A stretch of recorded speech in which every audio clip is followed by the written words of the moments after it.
Alors, il n'y a pas à proprement parler, les présocratiques, Hegel et Marx nous disent la même chose, il n'y a pas à proprement parler de naissance du sacral, parce que le sacral est co-substantiel au souffle cosmique de l'homme communautaire primordial. C'est-à-dire, dès que dans l'ordre des différenciations biologico-anthropologiques, les premiers primates hominidés ont émergé, contrairement justement aux premiers primates qui n'étaient pas hominidés, l'homme a eu, Marx dit, des spécificités différentielles, c'est-à-dire que bon, le singe use d'outils qui sont là. L'homme construit des outils complexes, puisque le singe est capable de produire un certain nombre d'outils primaires. La grande différence, c'est que l'homme produit par ses outils les conditions d'une production élargie qui se transforme. C'est-à-dire que les espèces animales, même si elles produisent des outils limités, ne transformeront jamais l'espace organique de leur être là. L'homme produit une transformation par son intentionnalité. Donc entre les animaux et les hommes, le souffle cosmique découle du fait que l'homme est l'autoproduction de sa propre histoire en devenir. Les chimpanzés du fin fond de l'Afrique n'ont pas évolué dans leur mode sociétaire contemporain par rapport à leurs illustres ancêtres de plusieurs millénaires, sauf que des modifications dues aux transformations que l'homme leur a imposées leur a fait bouger un certain nombre de choses. Ce qui est la production automouvement de l'humanité, c'est qu'à partir du moment où l'homme émerge, il y a un devenir infini qui se met en mouvement. Et le souffle cosmique, dès que l'homme est en relation d'appartenance, il est là. Les premiers Sioux étaient dans le souffle cosmique. Les premiers Germains étaient dans le souffle cosmique. C'est-à-dire que le souffle cosmique n'est pas une révélation. Il est une immanence. Et comme dit Hegel, le sacral n'est pas l'autre du monde, ce qui va émerger d'une manière complètement cristallisée et paranoïaque dans les monothéismes, pour qui Dieu est tout à fait l'autre du monde. Dieu n'est pas en le monde. Dieu est l'autre du monde qui codifie l'ordre du monde. Pour les traditions primordiales cosmiques, le divin, puisque Dieu n'existe pas, le Dieu est une dégénérescence du divin. Le divin, qui est impersonnel, c'est l'automouvement unitaire de la totalité du monde, et ce divin, c'est l'automouvement sacral du cosmos. Dans ce cas-là, c'est sur ta question. Bien sûr. Dans ce cas-là, le sacral, il est formulable en fait, qu'à partir du moment où il est fissuré, à partir du moment où il n'est plus... Exactement, ça c'est très important, c'est-à-dire que les gens ne signifient, et c'est pour ça que la philosophie grecque, les présocratiques vont émerger au moment où l'unité brisée apparaît dans toute sa splendeur. Il y a avoir conscience du sacral avant... Voilà. L'homme a pris conscience du sacral en termes de conscience disciple avec les présocratiques, parce que précisément, l'unité brisée faisait question. Il n'y aurait jamais eu de philosophie s'il n'y avait pas eu l'unité brisée. D'ailleurs, les Sioux n'ont pas de philosophie, et les Germains profonds n'avaient pas de philosophie. C'est les Grecs archaïques qui ont philosophé, parce que c'est eux qui, à ce moment-là, ont vécu l'unité scindée. Est-ce qu'ils avaient des dieux? Quelques religions que ce soit? Ah non, il n'y a Les pas Germains, on est sur du zéro. Ils ont, les Germains, à partir du moment où ils quittent la forêt profonde archaïque, passent du sacral à la religion. Il va donc falloir personnifier de façon fétichiste les hiérarchismes et les pouvoirs. Le chamanisme, par exemple. Le chamanisme est une dégénérescence. Le chamanisme, ce n'est pas la sacralité première. C'est une sacralité qui déjà crée un homme en référence. Dans la communauté archaïque du sacral absolu, il n'y a pas de médiation. Vous prenez les chasseurs de Papouasie-Nouvelle-Guinée qui ont été exterminés au siècle dernier. Les derniers travaux qui ont été menés par des anthropologues allemands nous ont fait découvrir qu'il n'y avait pas d'homme médecine. Dans la communauté de Papouasie-Nouvelle-Guinée profonde, dans cette forêt aux 1000 fleurs, cette forêt primaire, chaque membre de la tribu connaissait les 3000 plantes et connaissait les 3000 manières d'accommoder les 3000 plantes. L'émergence du sorcier, de l'homme chaman ou de l'homme médecine marque déjà une dégénérescence. Alors justement, Marx le montre très bien, il ne faut pas avoir une vision religieuse homogène. Il faut avoir une vision religieuse hétérogène. La religion, à partir du moment où le sacral a été cassé, dit la domestication. Mais elle dit la domestication à travers les appareils, les pouvoirs d'État et les sommités ecclésiastiques. Mais il y a, dans le même temps, dans le tréfonds des gens assujettis à cette domestication, une volonté de, c'est pour ça que qui dit histoire des religions, dit Marx, dit histoire des hérésies. Il y a constamment des conflits intérieurs au sein de toute histoire religieuse pour retrouver une pureté première. Alors c'est une pureté première aliénée, mais qui n'est pas que aliénée. Elle indique quelque part l'ancestralité du cosmos primordial. Donc toute l'histoire des religions, dit Marx, c'est l'histoire des luttes de classe à travers des hérésies qui sans arrêt se posent et s'opposent pour retrouver. C'est-à-dire que le propre d'une religion, c'est à un moment donné de fixer. Le propre d'une hérésie, c'est à un moment de dire que la fixation est négative et mystificatrice. Donc il y a un dialogue interne à toutes les religions, même si certaines religions sont beaucoup plus dynamiques et radicales que d'autres, alors que d'autres sont beaucoup plus asservissantes et despotiques, mais ce qui est intéressant, c'est que la trame dialectique d'une religion par ses hérésies est la trame de tous les conflits qui posent et opposent sans arrêt cette relation et ce regard au cosmos qui justement doit constamment être revu, reconquis et analysé.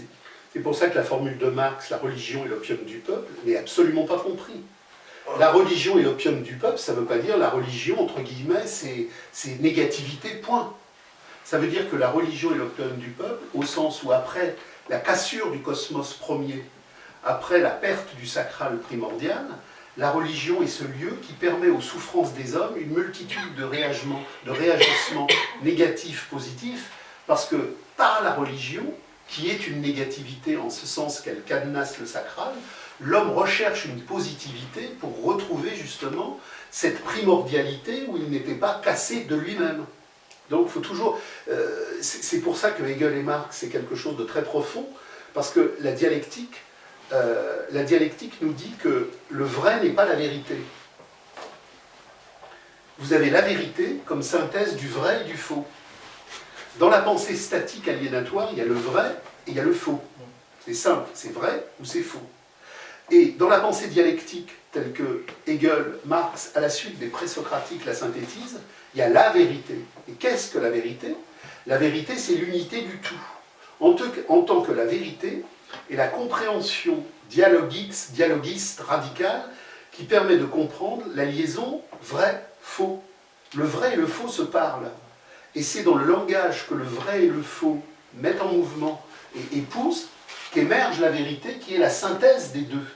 Je prends un exemple tout bête sur le terrorisme aujourd'hui. Bon, le terrorisme, c'est les djihadistes ou le terrorisme, c'est l'État. La vérité, c'est de comprendre la dialectique manipulatoire du chaos de la marchandise qui fait que le vrai, c'est toujours l'État qui centralise le terrorisme. Le faux, les filières djihadistes sont totalement manipulées par les services. Dans cette dialectique du vrai et du faux, j'ai dans une unité supérieure la vérité. Mais le vrai et le faux s'opposent en termes statiques que je dois dynamiser par une dialectique des profondeurs qui me fait accéder à la vérité. Et la vérité est l'unité du vrai et du faux. Donc la vérité est une forme supérieure dialectique. L'histoire n'est rien d'autre que la nature prenant conscience d'elle-même. Le savoir de la communauté première n'est rien d'autre que le mouvement cosmique de son immanence prenant conscience de lui-même. Toutes les écoles de la tradition sont obligées de mettre en marche un déclic externe à l'immanence. Il y a une révélation, une transmission, quelqu'un qui, une ouverture qui, mais c'est jamais l'immanence du total cosmique. Et donc la grande rupture, elle est là, c'est qu'à un moment donné, la communauté première, par l'échange, est scindée, émerge le travail, l'échange, à un moment donné la monnaie, la prêtrise, l'initiation, l'ésotérisme et la tradition du savoir. Il faut enseigner aux hommes le souffle de vie. Alors que dans la communauté première, on n'enseigne pas le souffle de vie. Le souffle de vie est vivant, il vit et il souffle. À partir du moment où je vais voir quelqu'un ou que j'ai besoin d'assumer un enseignement, je suis dans l'imposture de la dégénérescence religieuse. Le souffle sacral ne s'enseigne pas à travers un monsieur ou une dame qui va me communiquer, il est le tout du groupe dans son mouvement spontané, sans moment séparé. Il est simplement le souffle du jouir cosmique. Et le Christ radical, du coup, c'était pas de la religion? Ah, le Christ radical, mais pas... Le Christ... Alors c'est là où il faut retraduire les évangiles dans une vision radicale sur le texte grec et sur le texte arabéen. Le Christ n'a pas fondé d'église, le Christ a fondé une assemblée d'amour en l'amour de l'être. Il n'y a dans les évangiles aucune structure de production ecclésiastique, politique, péripolitique. C'est-à-dire que l'Église s'est constituée à la droite de Constantin, comme dans la crise des vieux systèmes paganistes d'ancien régime romain, il n'y avait plus moyen d'unifier la décomposition de la rente frontière romaine sur un autre modèle qu'une universalité, puisque toutes les provinces étaient en déliquescence. Il fallait donc les unifier à travers un corpus universel, parce que la crise romaine avait détruit toutes les localités et toutes les périphéries, et donc Constantin a créé un système universel à travers une église. Alors le problème, c'est que la puissance du Christ est tellement forte que la puissance cosmique du souffle du Christ, même encaserné dans une église institutionnelle, continuait à percer. C'est ça le gros problème. Mais il y a Raoul Vaneigem qui a pas mal écrit sur... Enfin, je sais qu'il a écrit sur les origines du christianisme, et pour lui, le Christ n'a jamais existé. Ce serait plutôt une invention de Paul de Tarse. Oui, mais bon, il s'était très très mal documenté. On a des preuves historiques que... On a des preuves historiques parce que d'abord les historiens romains en temps réel parlent du Christ, et on a surtout les Toledot Yeshou, qui sont les textes talmudiques juifs, qui expliquent que Jésus était un fils de pute, que Jésus était un magicien, qu'il fallait tuer Jésus. Si Jésus n'avait pas existé, les textes talmudiques auraient dit « Jésus n'a pas existé ». Les textes talmudiques ne disent pas « Jésus n'a pas existé ». Ils disent « Jésus était un imposteur, un magicien, une saloperie, nous avons bien fait de le faire exécuter ». Donc on a, entre guillemets, toujours cette prise de position de preuve par le prisme de l'adversaire. Mais on a toute une série d'historiens romains qui, bien évidemment, rendent compte de son existence, et on a un certain nombre de documents administratifs judiciaires romains qui rendent compte de l'exécution dans une forme spécifique de la crucifixion à Jérusalem dans les années 30. Donc on a de la doc là-dessus. Alors si vous voulez, là encore, bon, je ne sais pas si vous connaissez le roi Gourand, le geste et la parole, c'est un préhistorien très connu, qui a produit énormément de textes importants dans les années 80-90, mais il ne fait que confirmer les textes de la préhistoire que Engels avait écrits dans les années 1850. Là encore, il faut avoir une vision radicale et dialectique des longues durées. On n'est pas passé du paléolithique au néolithique un jeudi 12 janvier à 2h02. Il y a donc une longue trajectoire contradictoire, ce qui fait que, par exemple pour la guerre, on trouve pas de traces de guerre, avec des meurtrissures importantes sur les corps quand on fait des fouilles, dans le paléolithique. Et on en trouve à partir de la sédentarisation, à partir du néolithique. Mais avant le néolithique, dans la dernière phase du paléolithique, ce qu'on appelle le mésolithique, qui constitue une phase intermédiaire, on voit que déjà s'accélère dans les fouilles la découverte d'os humains broyés et cassés.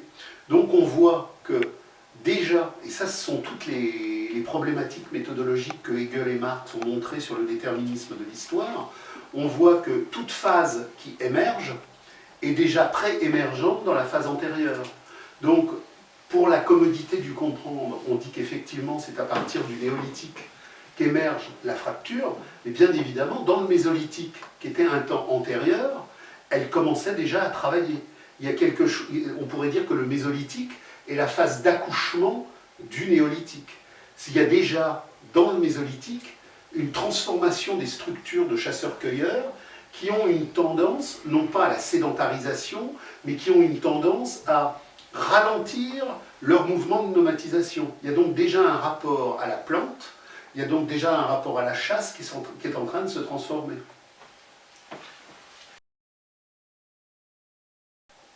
Alors le processus, il est posé d'une manière très simple. Marx nous dit le communisme est le mode de production du naturalisme achevé, de l'homme total, émancipé de toute aliénation, en ce sens qu'il est la conscience universelle de l'universel conscient. Les premières communautés ne sont pas universelles, elles sont localistes. Et par ce fait qu'elles sont localistes, elles ne peuvent pas avoir d'autres rencontres que conflictuelles. Je dis souvent, par exemple, que les Sioux et les Cheyennes sont communistes, que les Ponis, même s'ils sont à un stade de développement un peu plus ultérieur, laissant entendre le passage éventuel à l'agriculture, sont quand même globalement dans une structure communiste. Pourtant, les Ponis et les Sioux se font la guerre. Pourquoi? Parce que le communisme primitif est un communisme qui n'est pas simplement localisé spatialement, il localise spatialement la conscience dans le limité. Moi, je suis Sioux, toute ma communauté Sioux et moi, et je suis communistement la communauté Sioux. Par contre, parfois, on va organiser un jeu et on va aller attaquer les Ponis pour leur piquer des chevaux. Parce que les Ponis ne sont pas des Sioux. Le Sioux n'attaquera jamais un Sioux, mais il va attaquer un Poni. Parce que dans la communauté des hommes, ce qui est très intéressant, c'est que très souvent, dans l'archéologie linguistique de ces communautés, si vous demandez par exemple qu'est-ce qu'un Guayaki, et que vous traduisez les mots par lesquels il dit « nous sommes des Guayaki », cela veut dire « nous sommes les hommes ». Qu'est-ce que ça veut dire? Ça veut dire que pour un Guayaki, une tribu qui serait à 150 km et qui serait découverte, ce n'est pas les hommes. Donc, tout le monde est dans le communisme primordial, mais séquencé, séparé et antinomique. Ce qui veut dire que quand ces communautés, dans la phase que vous avez désignée, vont commencer à émerger au néolithique, et que les productions agraires vont se mettre en marche, les productions agraires vont nécessairement, par les stocks qui vont émerger, être antinomiques au groupe d'en face. Donc il y a une conflictualité spatiale, symbolique, magique et économique qui se met en mouvement. Et donc la relation du groupe communiste à l'autre groupe communiste, dans la réalisation de ces circulations de produits, ne va se faire que par le troc. Alors que dans le groupe, il n'y a pas de troc, il y a la donation. Dans le groupe, on ne donne pas, on n'échange pas, on ne troque pas, on laisse. Et donc, les premiers groupes vont troquer avec les premiers groupes, et à un moment donné, le troc va se développer en échange, et l'échange qui se faisait de groupe à groupe va en circulation par ricochet commencer à circuler lui-même dans le groupe. Donc la circulation-échange va dissoudre progressivement le groupe, alors que tout le monde faisait son arc, alors que tout le monde faisait son pain, alors que tout le monde participait à la chasse. On va commencer à ritualiser des cristallisations professionnelles. Il y aura un forgeron, il y aura un fabricant d'arcs, il y aura un boulanger. Bon, progressivement, on va fétichiser, cristalliser les relations et on va dissoudre la communauté première. Et donc Marx nous dit, malgré toute la richesse de ces communautés premières, il leur manquait quelque chose d'essentiel pour survivre dans la longue durée historique, c'est l'universalité. Et en quoi le communisme de demain est appelé par Marx le communisme supérieur? Il est appelé communisme supérieur parce que ça n'est pas un retour à des communautés locales de chasseurs-cueilleurs, c'est l'universalisation de la communauté, la Gemeinwesen, qui est l'anticosmopolitisme de la marchandise. Au lieu d'être l'homme cosmopolite, abruti universellement dans la marchandise, c'est l'homme universel, émancipé dans le souffle cosmique de ses enracinements de terre. Pour ça que je dis souvent, les gens me disent, mais alors, le communisme universalisé, je leur dis, le communisme universalisé, c'est la première différence charnelle réelle dans l'universalité, parce que pour la première fois, on va préserver le vrai soja des îles japonaises, on va préserver le vrai camembert de Vimoutier. Le communisme, c'est pas mélanger le camembert et le soja parce qu'on a créé l'homme universel. C'est au contraire l'homme universel en tant que préservation totale des singularités d'enracinement. Donc le communisme et le naturalisme achevé, c'est enfin la communauté humaine universelle, mais qui préserve toutes les richesses culturelles, culinaires, sensuelles de nos histoires diverses. Voilà. Et si vous voulez, sur le sujet, indépendamment de Karl Marx, la question juive, lisez Abraham Léon, la conception matérialiste de la question juive. Abraham Léon est mort en camp de concentration pendant la Seconde Guerre mondiale. Il a repris le travail de Marx sur la question juive, mais en le périodisant à travers toute une étude documentaire, période par période, Moyen-Âge, Orient, Afrique, la Renaissance, l'Europe classique, l'Europe moderne, et c'est un bouquin qui est extrêmement intéressant. Et ce qu'il faut bien comprendre, c'est que l'émancipation de l'humanité se fait contre tous les États, contre toutes les religions, contre toute paranoïa territoriale. L'homme de l'être est un homme de l'infini. C'est l'homme qui est dans la communion universelle. c'est l'homme qui ne se rétracte pas sur une entité aliénatoire. L'homme de l'être aime tous les humains de la Terre, non pas dans une conception armée du salut, dans une conception souffle cosmique radical et insurrectionnel. Grâce à Marx, on peut dire aujourd'hui, dans le mouvement qui me fait briser les enclosures matérielles, je brise les enclosures mentales. Je n'ai pas d'ennemi. Tout être humain en face de moi est un homme avec qui je veux dialoguer pour avancer contre toutes les pensées étatiques et contre toutes les pensées économiques. C'est ça qui est décisif. Et c'est là où Marx retrouve, à travers le naturalisme achevé, la position du Christ.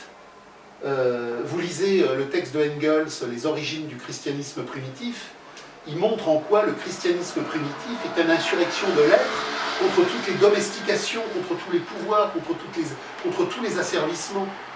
Donc il y a un lien entre les présocratiques, Hegel, le Christ, Marx, le mouvement générique de retour à la communauté humaine pour expliquer à tout le monde qu'il y a un acte d'émancipation nécessaire. Et votre ami juif dont vous parlez, qui a du mal à la question juive, il faut lui montrer que nous sommes tous encasernés, que nous sommes tous emprisonnés et que Marx lui donne en quelque sorte un manuel de désincarcération. Et ton amie, je crois qu'elle parlait plus de la culture juive, des valeurs, des traditions. Elle parlait, voilà, elle dit c'est toute une histoire, c'est une culture. À ce moment-là, il faut lui dire de faire la distinction entre la culture, les traditions et vraiment le religieux, c'est-à-dire le code de conduite. Mais surtout qu'elle est juive, mais elle est athée. C'est ce que dit Marx, la nationalité chimérique. Ouais. C'est quoi? Les juifs ne sont pas une race. Les juifs ne sont pas une religion, elle est athée. Alors c'est quoi? C'est le couscous berbère cachère, c'est la carpe polonaise cachère. Non, et puis c'est surtout une rassurance quand on est conditionné depuis des générations et des générations dans l'enfermement endogamique. En plus, elle a fait l'école juive. Donc, je veux dire c'est pour ça que Marx, dans sa correspondance avec Engels, montre bien que le juif, en tant qu'homme, est souffrance. Parce qu'il est homme séparé de son humanité par toute une série, les mitzvot. Il y a plusieurs centaines de mitzvot. Tu dois faire, tu dois pas faire, tu dois faire, tu dois pas faire. Le Christ arrive, il dit, à la poubelle l'aliénation. Pas de doctrine, pas de commandement. Aime l'être en toi et en ton prochain. Et le Sanhédrin qui récite les mitzvot des 300 obligations, dit mais il est fou. Ça fait on est conditionné là-dedans. Vous savez, c'est un peu comme le type qui a fait 60 ans de prison. Il obtient enfin une libération. Il se retrouve dans la rue, il ne veut plus sortir. Parce que ça fait 60 ans qu'il connaît sa cellule, ses rideaux, son bureau. On lui dit maintenant, ça y est, c'est fini l'emprisonnement, ouvre la porte. Il court en arrière, il dit non, non, non, non, je veux retrouver mon bâton, ma cellule. C'est assez difficile des fois quand je lis les passages de la Bible, enfin surtout la parole de Christ. Des fois il y a des choses que j'arrive pas trop à saisir. Genre par exemple quand il dit heureux les simples d'esprit. Alors heureux les simples d'esprit, d'abord la traduction grecque, bon, je les ai derrière, mais bon je ne vais pas aller la chercher. En grec, c'est pas ça. C'est que ceux qui, en leur esprit, sont en humilité. La pauvreté d'esprit, c'est pas heureux les débiles. C'est heureux ceux qui ont suffisamment d'esprit pour ne pas narcissiquement et spectaculairement mettre en scène leur esprit de représentation. Vous voyez, c'est comme physis en grec. On en a parlé plusieurs fois avec Chris. Physis, dans un langage complètement dénaturé, aujourd'hui, c'est devenu la physique. Et physis, la nature. Mais c'est pas du tout ça en grec. La physis, ça renvoie à un verbe indo-européen, bou, fou, qui a donné je fus en français. C'est le passé de être. Mais le passé de être en grec, ça signifie que toute l'armature du croître de l'être a enfin posé ses bases.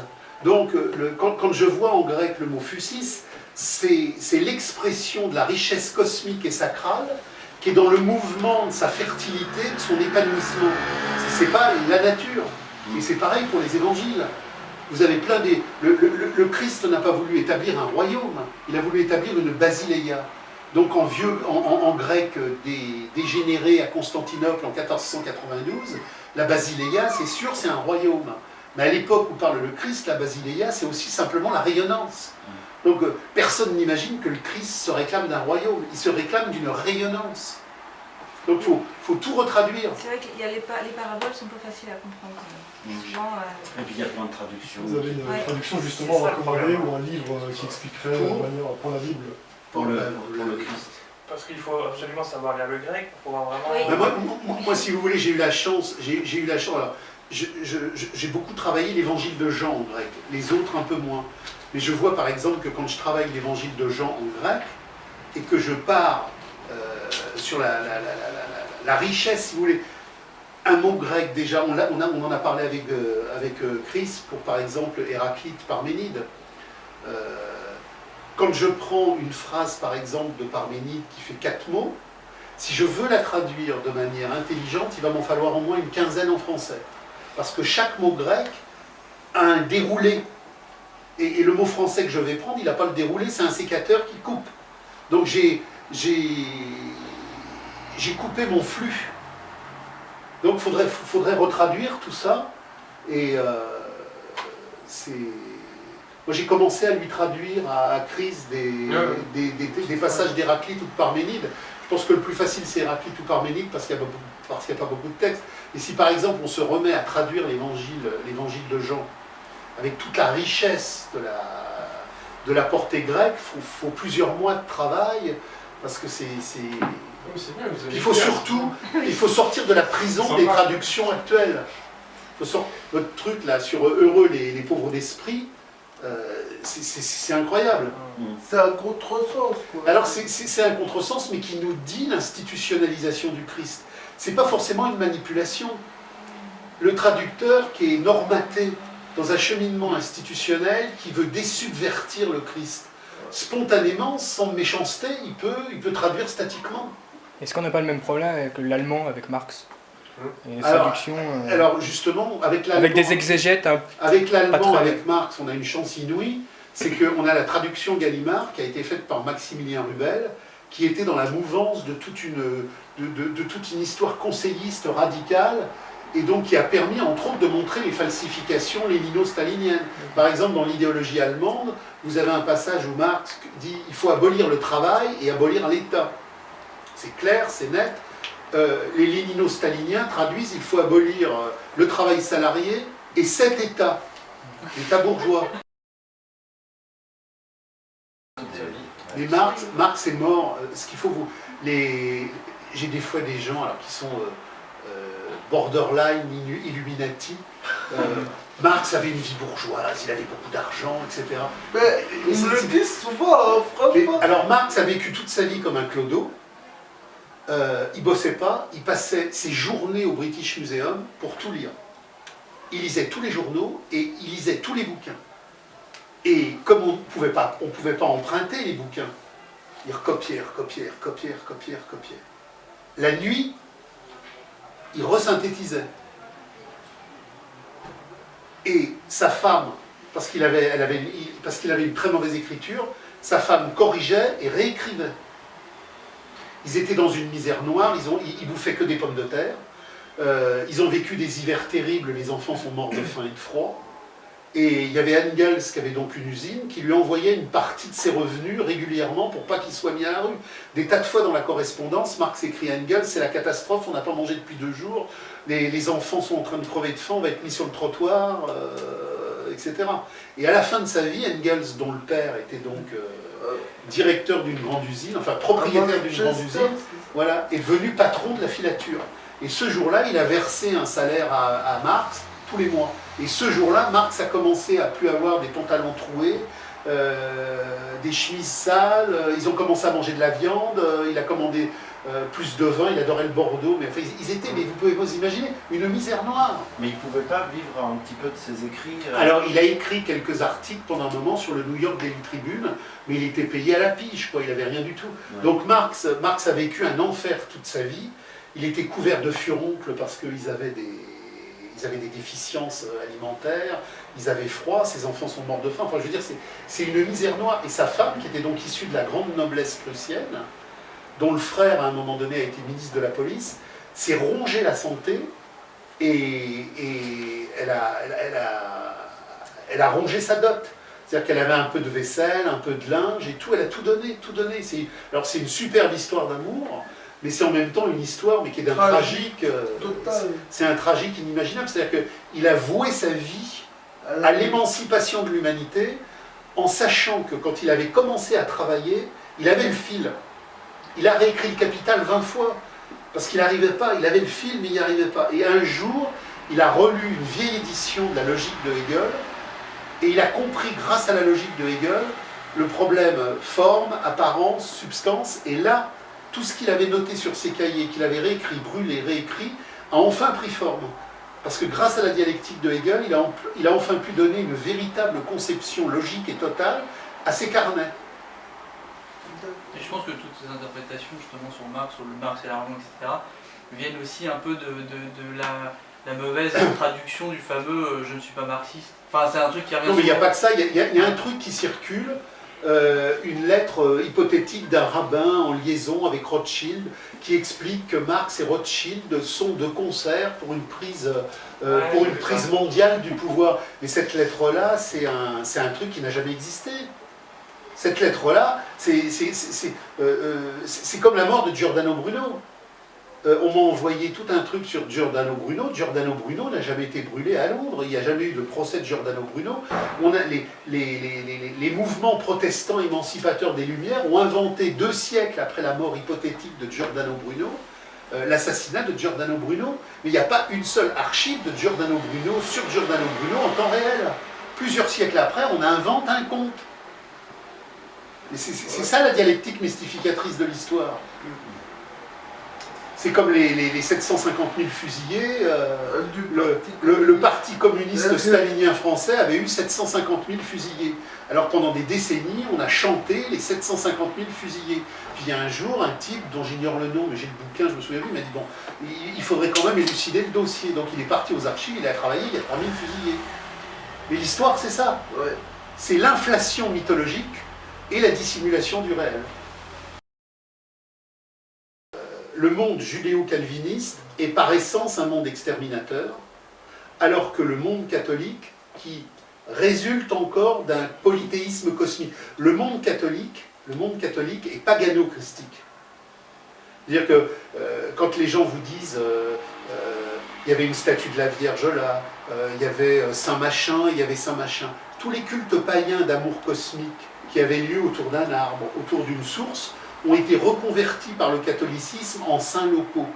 Donc le catholicisme institutionnel, qui était donc une institution qui visait à enfouir le message du Christ, n'a pas pu l'enfouir en totalité dans la relation à l'être, et donc l'Église catholique, en Europe occidentale, a, entre guillemets, absorbé le paganisme dans une forme, disons, naturelle et charnelle. Contrairement à ce qu'on croit, le catholicisme est assez jouissif. Je veux dire que dans les pays médiévaux catholiques, on aime le vin, on aime la danse, on aime la ripaille. La catholicité méridionale est jouissif. Le monde judéo-protestant nordique est profondément névrotique. Un truc très bête, par exemple, sur lequel les gens se sont peu penchés, c'est le problème de la confession. Le fait que les catholiques aient un confesseur, ça les renvoyait à l'universel. La personne qui venait se confesser, elle ne venait pas simplement raconter ses péchés, elle se mettait en situation, par cet interlocuteur privilégié, de parler et de s'ouvrir au monde. Alors que dans le judéo-protestantisme, en particulier dans la société calviniste complètement schizophrénique, le péché est enfermé. C'est-à-dire que le péché ronge, le péché érode et le péché détruit. Donc vous imaginez Cromwell, dans une secte péricalviniste, qui est l'anti-jouissif absolu, qui extermine les paysans irlandais sans aucun problème. Donc on a ce problème-là, ce qui fait que les judéo-protestants qui débarquent en Amérique sont structurés autour de l'Ancien Testament, alors que les catholiques français qui débarquent au Québec sont structurés sur le Nouveau Testament. Donc le judéo-protestant qui voit des Iroquois, qui voit des Algonquins, qui voit des Mohawks, il est la nouvelle Israël en mouvement qui doit exterminer Canaan et les Amalécites. Donc il n'y a pas de possibilité de fusion entre les populations, même si à la périphérie, il y a toujours des accidents. Par contre, la colonisation catholique française au Québec, au bout de 2 ou 3 générations, vous avez des villages entiers qui sont métissés. Vous avez des trappeurs français qui épousent une algonquine, etc. Ce qui fait qu'aujourd'hui même, au Québec, vous avez des tribus entières qui sont métisses de Français et d'Algonquins ou de Hurons. C'est toujours le capitalisme le plus moderne, le plus compétitif qui est le plus ravageur. Vous prenez la conquête espagnole, qui est une conquête féroce, parce que c'est une des premières conquêtes, mais elle est tempérée par le degré encore archaïque du développement du capital. Donc il y a des massacres au Mexique, il y a des massacres au Pérou, mais aujourd'hui, vous allez en Amérique du Sud, vous avez une société métissée, parce que s'il y a eu des massacres, on n'a pas exterminé les Indiens. Donc la colonisation espagnole, la colonisation portugaise ont été parfois porteuses de massacres, mais jamais d'éradication totale. La colonisation française, qui est une colonisation intermédiaire, et qui en plus n'a pas de moyens logistiques considérables, contraint la métropole française à se dire que face à la forte population anglaise dans le Nouveau Monde, s'il n'y a pas une alliance forte avec les populations amérindiennes, on ne pourra pas tenir. Donc il y a en plus ce facteur-là qui est une contrainte déterministe. Toutes les guerres, toutes les grandes batailles entre la France et l'Angleterre qui sont menées dans le Nouveau Monde sont gagnées grâce aux Indiens. Et la bataille de Québec, où Montcalm va perdre contre Wolfe, est en grande partie perdue à cause de Montcalm, qui ne veut pas utiliser les troupes indiennes. Au lieu de faire ce que les Indiens appelaient la guerre de guérilla, comme vous la voyez dans le film Le Dernier des Mohicans.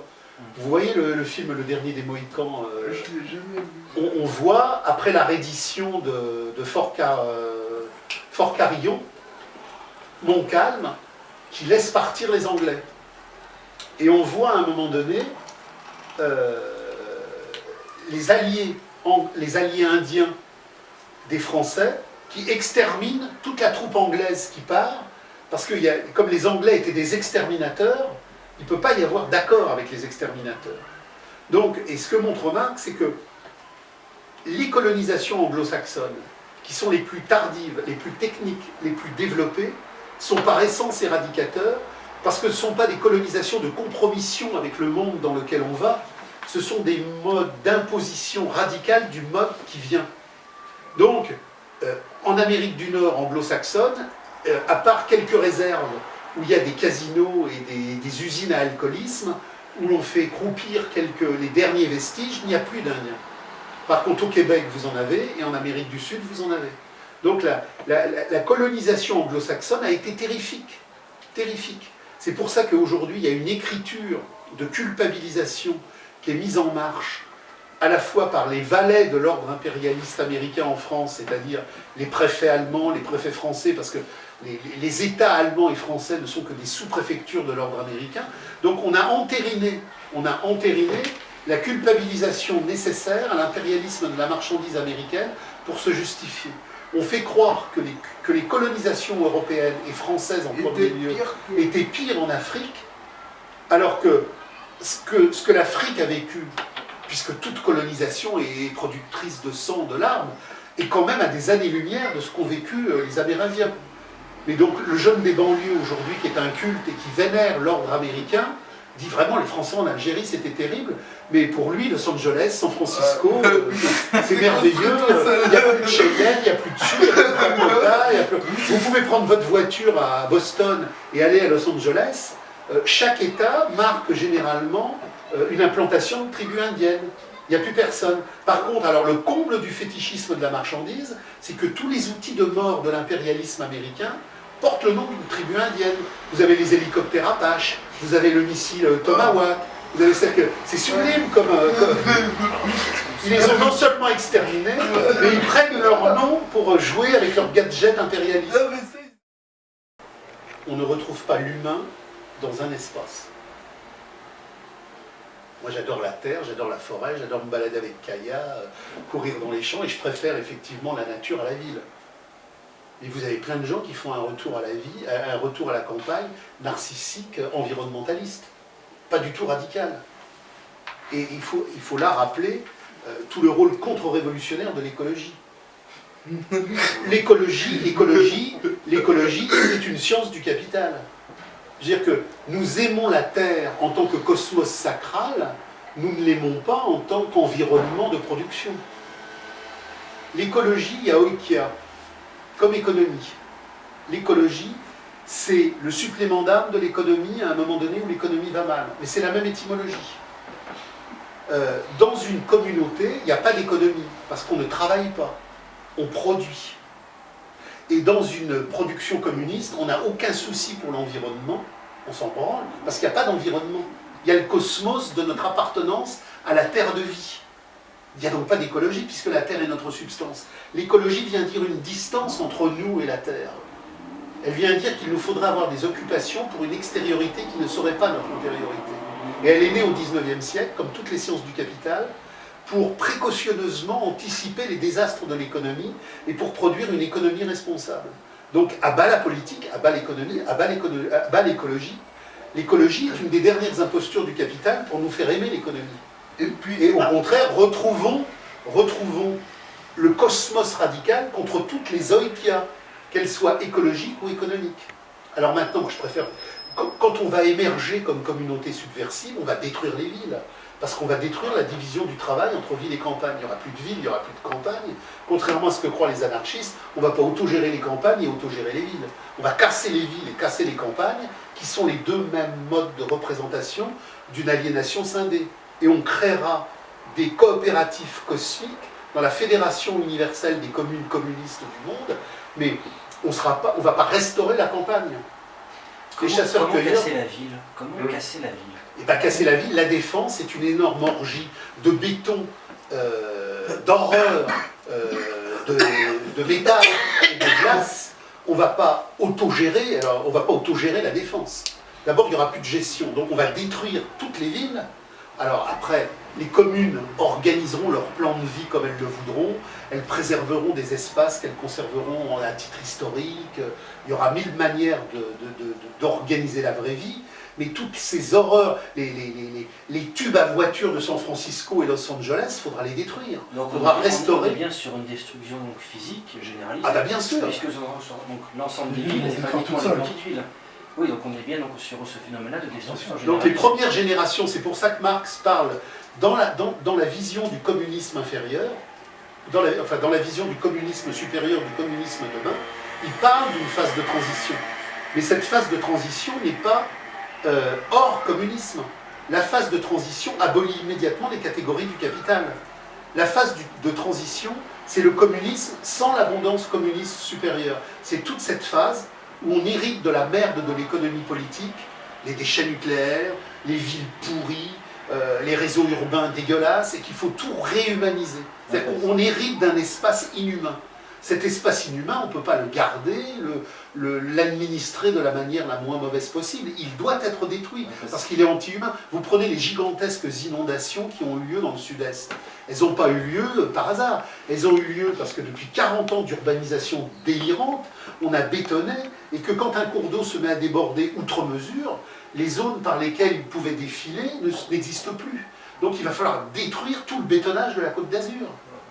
On va avoir effectivement un labeur gigantesque, mais qui participera de notre réhumanisation cosmique. Et justement, pour le nucléaire, moi, c'est vraiment quelque chose qui me... J'ai voyagé en Blablacar avec un jeune ingénieur nucléaire. Il me dit, il n'y a pas de problème, tout est bien. Effectivement, ceux qui travaillent dans le nucléaire, j'ai une collègue, effectivement... Ils intègrent le dispositif mental de l'entreprise. C'est fou, hein. Mais justement, pour le nucléaire, il va forcément y avoir des gens qui vont aller mettre les mains dans le cambouis et qui vont être obligés d'aller démanteler... Tous les députés prisonniers auront le choix.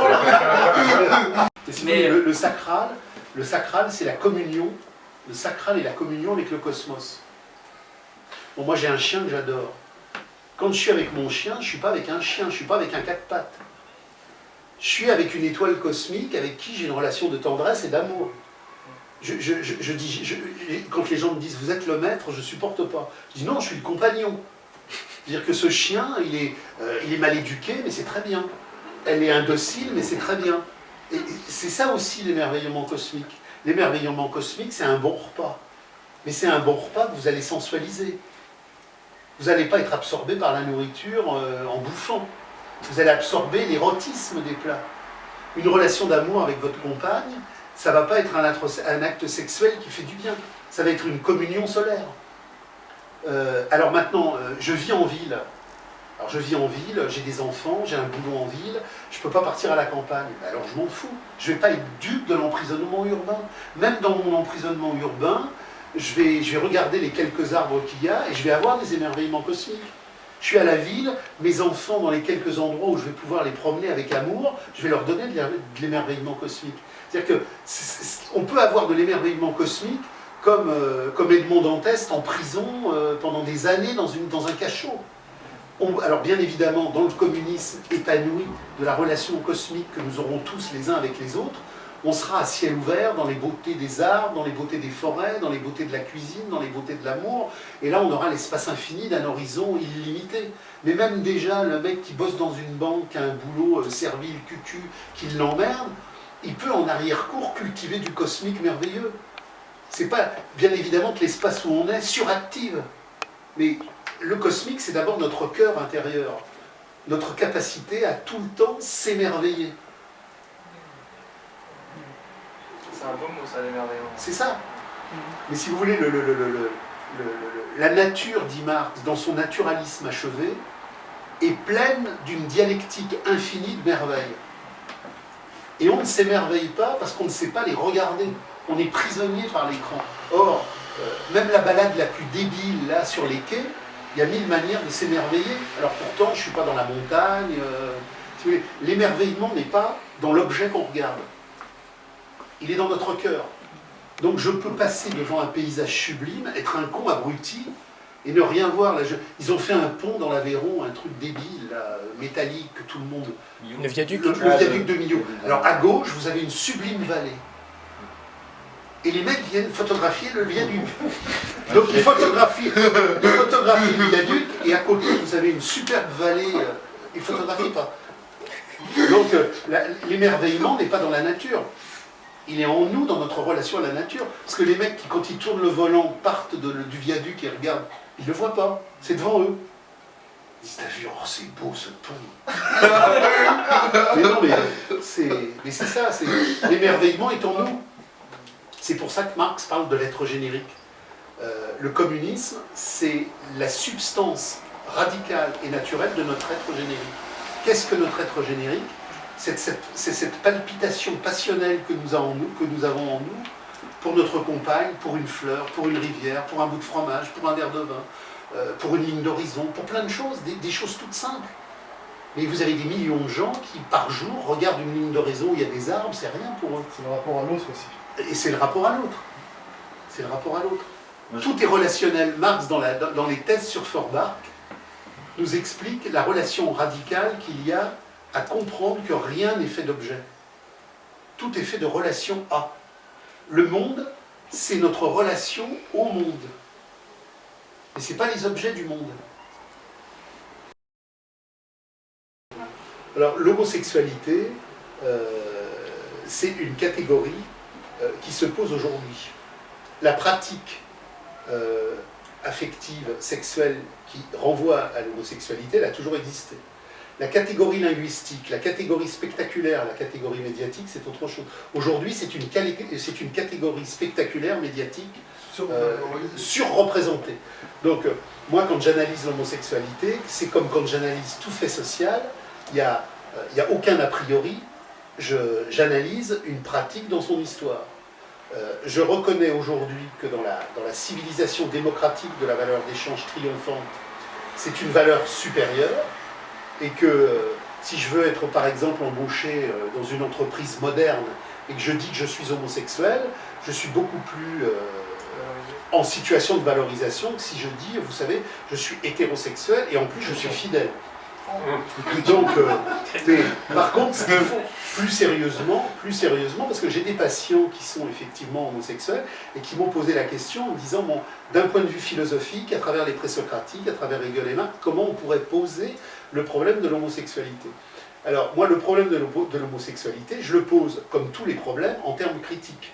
J'ai une vision critique de la cuisine, j'ai une vision critique de l'histoire, j'ai une vision critique du sport, j'ai une vision critique de la peinture, j'ai une vision critique des animaux, j'ai une vision critique de tout, puisque la pensée radicale est une pensée critique au sens où elle fait sonner les choses.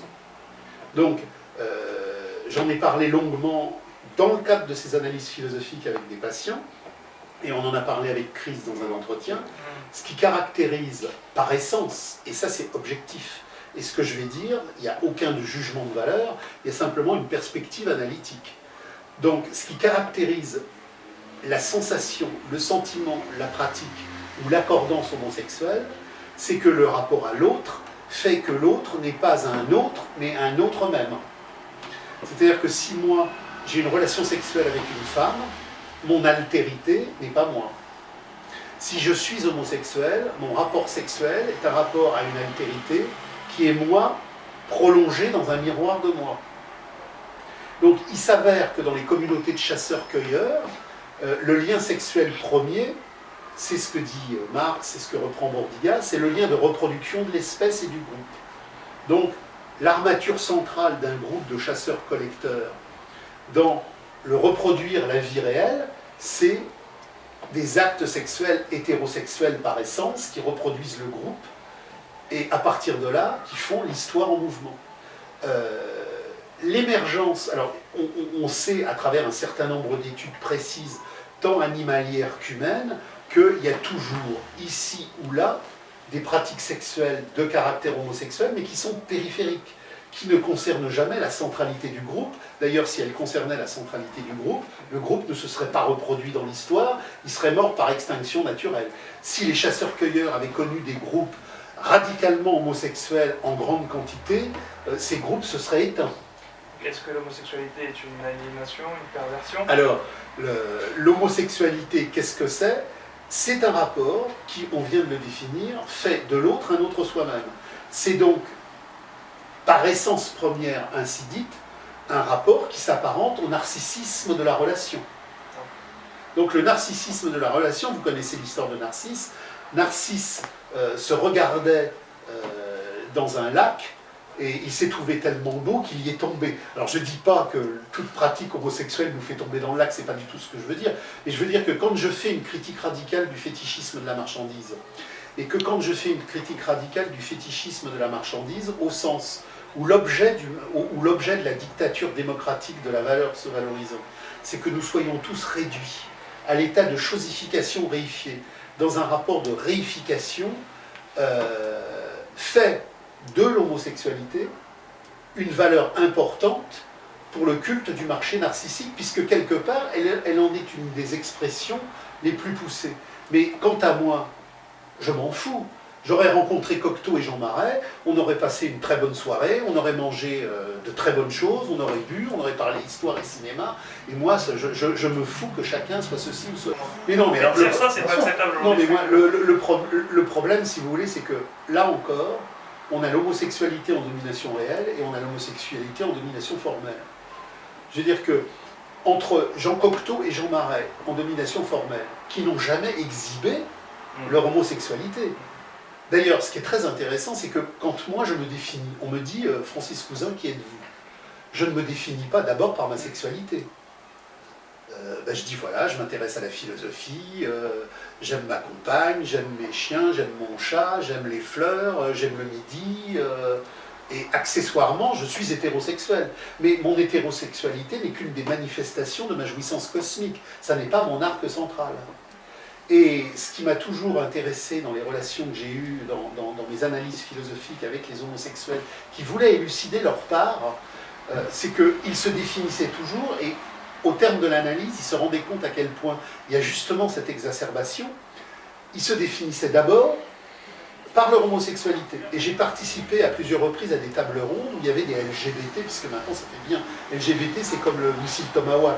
Maintenant on parle avec, on ne définit plus les gens que par des anagrammes, des marques, des postgrammes, etc. Et c'était donc des tables rondes où il y avait des gens LGBT. Les hétérosexuels commençaient la discussion sans avoir l'obligation, au bout de 10 minutes, de déclarer leur hétérosexualité. Ceux qui étaient LGBT étaient obligés, au bout d'un certain temps, pour marteler cette identité, de dire « moi je suis LGBT ». On s'en fout que tu sois LGBT, on s'en fout que tu sois... Le problème, c'est qu'aujourd'hui, dans la domination réelle, dans le spectacle narcissique des échanges, l'hétérosexualité qui correspond à la communauté radicale des subversions sociales est ringarde. Et l'homosexualité qui n'a jamais été l'homosexualité n'a jamais été une valeur subversive de la longue histoire pour abolir l'État et l'argent. L'homosexualité aujourd'hui sur le marché des échanges est une valeur marchande monétaire qui fait vendre. Donc l'homosexualité en soi n'est pas une catégorie historique. Il y a le prolétariat, il y a la classe capitaliste, mais la catégorie raciste, antiraciste est une catégorie sociologique du capital, on ne la trouve pas chez Marx, c'est pas le sujet. La catégorie homosexuelle, hétérosexuelle, ce sont des catégories marchandes de l'économie de la représentation.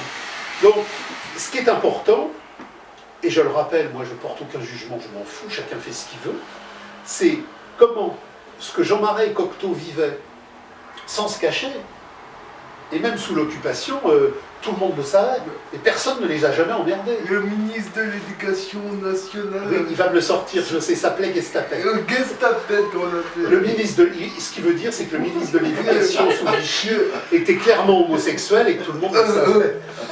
Donc,